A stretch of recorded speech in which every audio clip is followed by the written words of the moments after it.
Hey guys, welcome to part 2 of a Donkey Kong Country Let's Play. So we've very naughty beaver defeated. We are entering level 2, which initially is basically all about mines and mountains.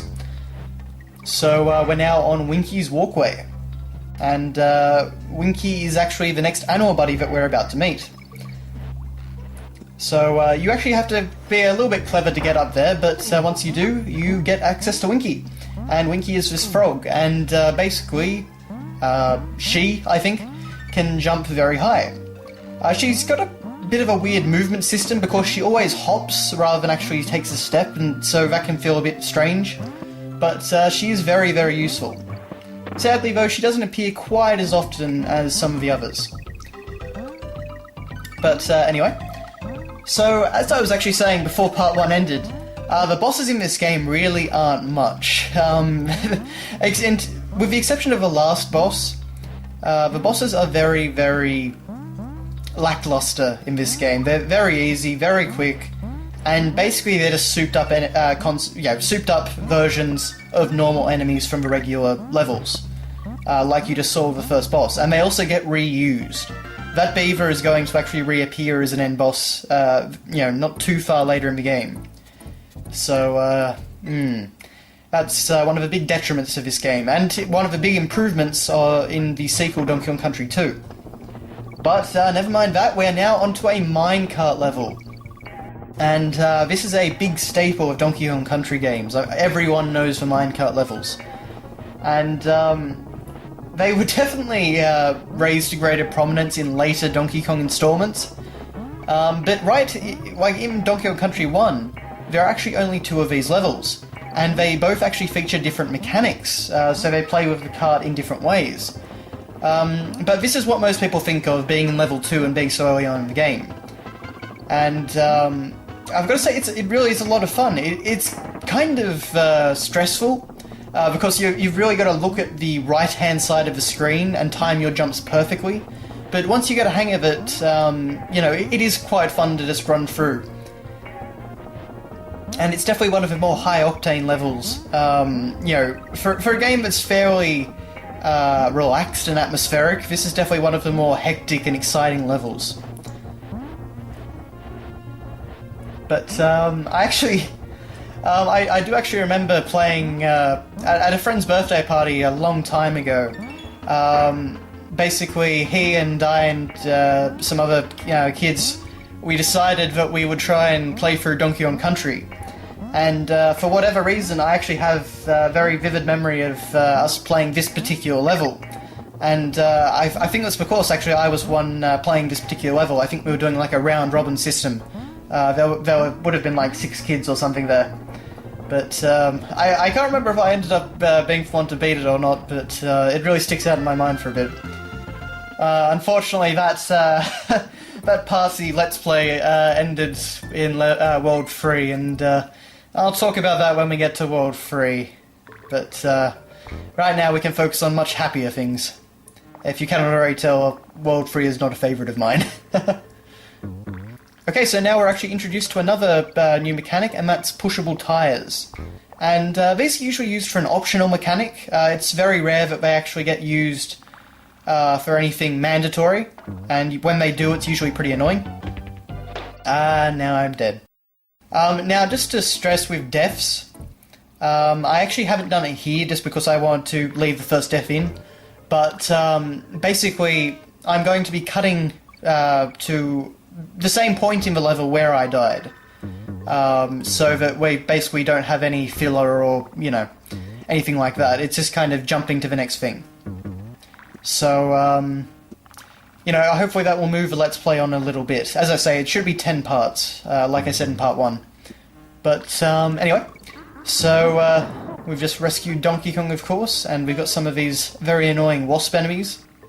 Now, one thing that you may find interesting, actually, is basically a little bit of behind-the-scenes stuff on this game. So, first off, I should probably say that this game was developed not by Nintendo, but by Rare. And that was a big deal, and really kind of what would you say? Maybe, like the precursor to companies like Retro and what are they called? Next Level Games, I believe they are. The company that made Luigi's Mansion 2 and that sort of thing. And basically what I'm getting at there is Rare were kind of like the precursor to Nintendo working with Western companies on their big franchises. Because up to that time, it was a pretty crazy notion for this, moderately well-known British developer to actually be making the next Donkey Kong game. I mean, Donkey Kong, of course, was the game that propelled Nintendo initially to pretty great heights. So it definitely was a big responsibility and something that, to this day, I'm surprised Nintendo actually went out and did. And I'm very grateful that they actually did do that, because it resulted in a fantastic game, and a game that felt different to Nintendo's other efforts. Now, there are actually quite a few interesting things from the development of the game. And one of the things that I really found interesting is that Diddy Kong was originally going to be Donkey Kong Jr. So if anyone actually recalls Donkey Kong Jr., he was the one that was in that kind of... what was it? It was like a white shirt that he always wore, and he was always smaller than his father. And in Donkey Kong 2, or Donkey Kong Jr. as it was called, he had to rescue Donkey Kong from the clutches of the evil Mario. Which is a rather funny plotline nowadays, but... so he was actually going to be Donkey Kong Jr.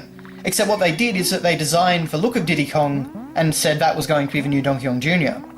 However, Nintendo didn't really like it because it was too drastic a change. So Nintendo just suggested make it a brand new character.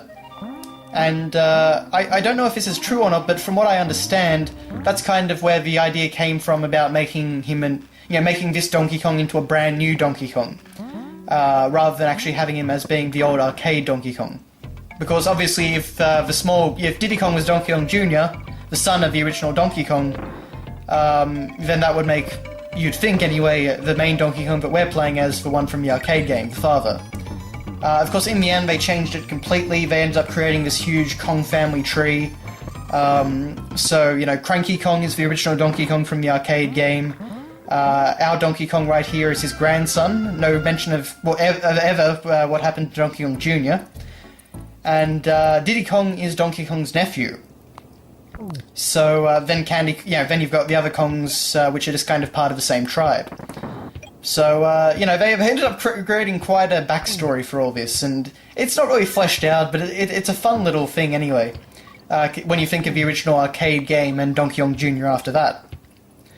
But anyway, here's another great level, and I really like the idea behind this one. Basically, it's called Stop and Go Station. And basically, the player has to touch these barrels to make all these really hyperactive Kremlings stop their crazy, running around. And basically, if you don't hit the barrel in time, they're more than likely going to kill you. They cannot be killed, they cannot be hurt, they cannot be stunned. So it's a really interesting mechanic, and it's the sort of thing that only does appear once. So, this is kind of what I mean, where they were really trying to come up with all these new crazy mechanics and play around with them as much as possible. So, I've got to say, when I was a kid, I do remember these guys really scaring the heck out of me. Because you've got to be really fast to get past them, and they've got the glowing red eyes and everything, and you're trying to get past them before they wake up and chase you, and anything that kind of looks like it's chasing you, or you've really got to be quick to defeat and that sort of thing. I've never been good at that when I was a kid. Unfortunately, I ended up meeting my demise. But so this is what I'm talking about. I'm basically just going to skip right past the rest of the level to exactly where I died. But anyway, victory over Stop and Go Station. So now to my least favourite level of this world, Millstone Mayhem. And this is a precursor to a level in World 3 that I really hate. But this one's not too bad. But anyway, we've been introduced to another type of Kremling. And now introduced to these things right here. So a naughty beaver runs in the centre of a giant wheel, and they move it up and down. And here it's not too bad, but in later levels those wheels will get a bit more active. But we're already seeing it a bit here, because you see that they actually do move horizontally as well as vertically. Those big blue guys cannot be hurt by either Diddy or Donkey. The only way that they can be taken out, as far as I know anyway, is with a barrel.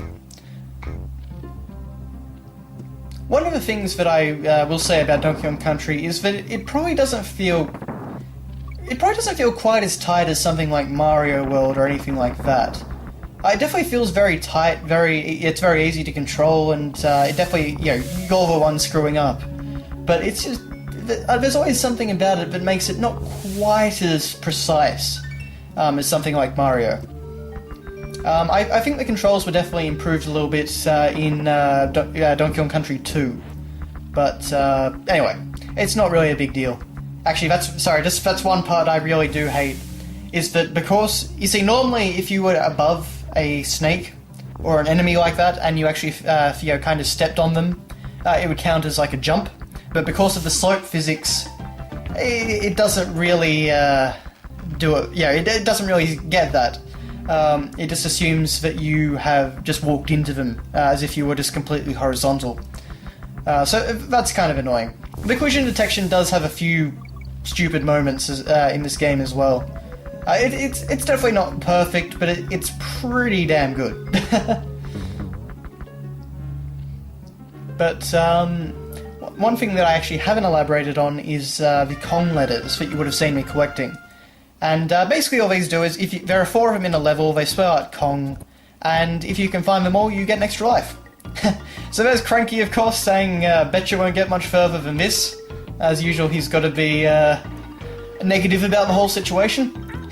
3 lives and 3 continues, that's all we had. But so basically he'll belittle you, and he'll also tell you little good hints. And every now and again he will actually say something nice to you. Okay, boss 2. And this one's definitely better than the first one. This one's a bit more elaborate. But as you can see, it is just a giant vulture, or as they're called, neckies.